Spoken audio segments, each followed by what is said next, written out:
A Semana de Farmácia então faz parte de uma das atividades do projeto pedagógico que prevê então sempre a gente comemora isso em relação ao Dia do Farmacêutico, que é dia 20 de janeiro, mas como os alunos nesse período estão ainda de férias e a gente decidiu então organizar todo o início de semestre, né? Sobretudo na última semana de março, inclusive hoje, a Semana da Farmácia faz parte das atividades da cidade de São Caetano do Sul. E aí é uma oportunidade que nós temos para abrir as portas para não só os profissionais da área farmacêutica atuando em diversas áreas, mas também aos empresários, né, a prefeitura, né, a administração pública, para que eles possam vir até aqui, né, na universidade, conhecer o trabalho que está sendo desenvolvido, né, nessa formação, né, desses futuros profissionais, mas também trazer um pouco as exigências desse mercado atual, né? Meu nome é Ana, sou do 2º ano de farmácia e a Semana da Farmácia é importante para que a gente tenha uma atividade extracurricular, né? E também para que a gente possa escolher uma área de atuação para a gente desenvolver depois que a gente se formar. O tema dessa 6ª Semana de Farmácia da Universidade USC é o farmacêutico e a sustentabilidade, uma nova consciência para o século XXI. O que nós queremos com isso?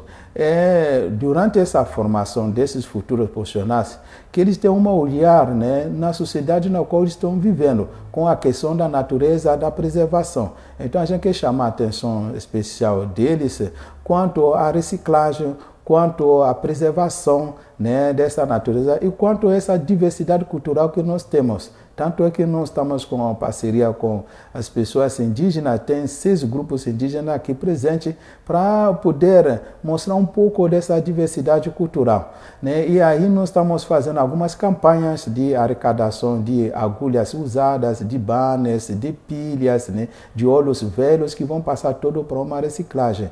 Meu nome é Sérgio, estou no 2º ano de farmácia e estou aqui para falar da importância da Semana da Farmácia. A importância é que abre novos horizontes, né, do mercado aí de fora e fala pra gente o que está se passando, o leque a precisão das atividades, né, aí de fora. Então, durante a semana, então, nós temos não só as palestras, mas alguns debates.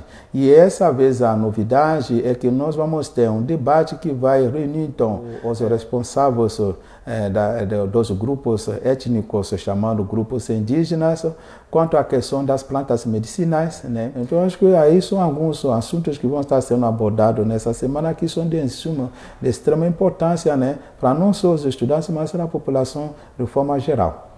A cada semana você confere os melhores momentos do Tubaína Filosófica.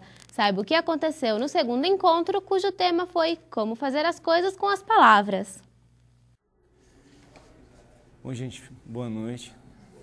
Meu nome é Liralcio Girardi Júnior, eu sou professor de Sociologia Geral e da Comunicação, né, para os cursos de comunicação aqui.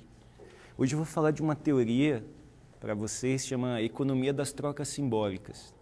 A gente acaba conhecendo o mundo por teorias, a gente não conhece o mundo assim, de uma maneira espontânea. Quando a gente fala, a gente tem uma certa competência técnica para falar, nós podemos falar, mas há uma competência social.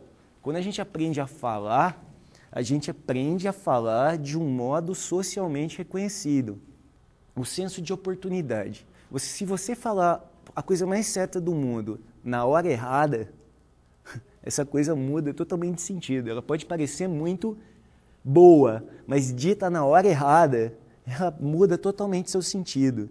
O ingênuo, ele fala sem saber, ele comete uma gafe. Aquele que tem uma habilidade na fala, ele manipula o modo pelo qual ele apresenta o seu trabalho. Então ele sabe que a ocasião é formal, ele não é ingênuo com relação a isso, né? Mas ele quebra o protocolo. E essa quebra de protocolo aproxima o ouvinte dele. Quando eu falo com alguém, a pessoa não está só escutando o que eu estou falando, ela está avaliando o que eu estou falando. Minha fala tem um valor. Esse autor que eu estou trabalhando, Pierre Bourdieu, ele diz o seguinte: aqui a gente construiu um mercado simbólico. E se vocês avaliarem mal a minha fala, é muito provável que vocês até deixem de escutar o que eu estou falando. Você pode não estar entendendo nada do que a pessoa está falando, e quando você sai da palestra, alguém te pergunta como foi. Você fala, o cara manja. Então falar é trocar signos, falar é produzir alguma coisa com valor, e falar é estabelecer uma relação de poder. Algumas pessoas, quando falam, coisas acontecem. Quando, por exemplo, o presidente do Banco Central anuncia a baixa da taxa Selic, o dia seguinte é manchete em todos os jornais. Se eu saísse na rua e falasse assim, lá no ponto de ônibus, falar, gente, a taxa Selic vai abaixar. Alguém ia passar na rua e falar assim, ó, você está achando que você é presidente do Banco Central? Ô maluco. O Tela Universitária chega ao fim. Até o próximo programa com um pouco mais da produção científica e cultural da USCS, a Universidade Municipal de São Caetano do Sul.